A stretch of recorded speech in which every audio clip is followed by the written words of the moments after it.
I am concerned about certain directions that AI could take that would be not good for the future. I mean, I think it would be fair to say that like not all AI futures are benign, not all. Okay. And so if you have something, if we create some digital superintelligence that exceeds us in every way by a lot, it's very important that that be benign. And so actually with a few others, I created OpenAI, which is an AI.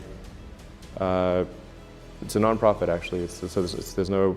I think the governance structure here is important. So you want to make sure that there was not some fiduciary duty to generate, profit off of the AI technology that's developed. So we created this 501c3. I mean, like a lot of sort of 501c3s are, they don't have a high sense of urgency, and like they're not like. They're not really sort of developing technology at a fast pace, but OpenAI is. So OpenAI has a very high sense of urgency, and I think that the people that have joined are really, really amazing. And the intent with OpenAI is to democratize AI power. And there's a quote that I love from Lord Acton. He was the guy that came up with power corrupts and absolute power corrupts absolutely, which is that freedom consists of the distribution of power and despotism in its concentration. And so I think it's important, if we have this incredible power of AI, that it not be concentrated in the hands of a few and potentially lead to a world that we don't want. Pay close attention to the development of artificial intelligence.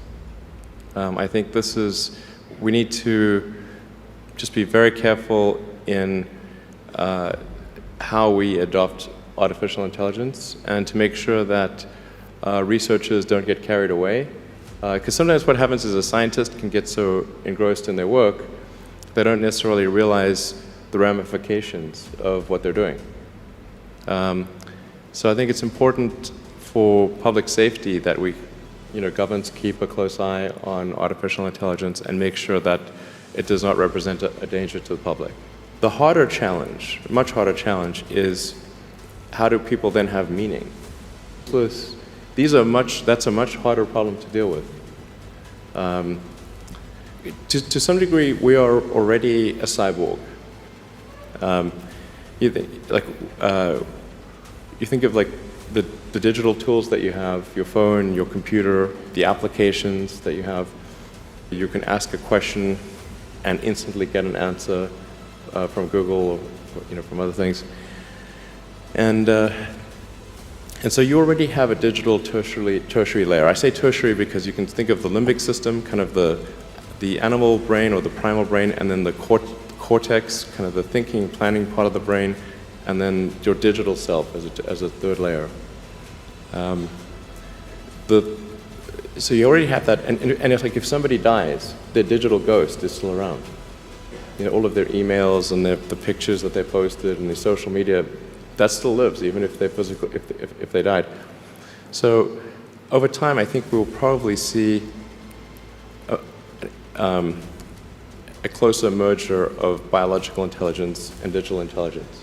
And it's mostly about the bandwidth, the speed of the connection between your brain and the digital extension of yourself.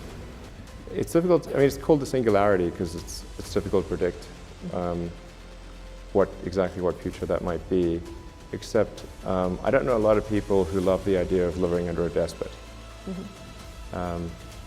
I don't think people generally choose to live in a democracy over a dictatorship. Mm-hmm. It's not about competing. It's really just about trying to increase the probability that the future will be good.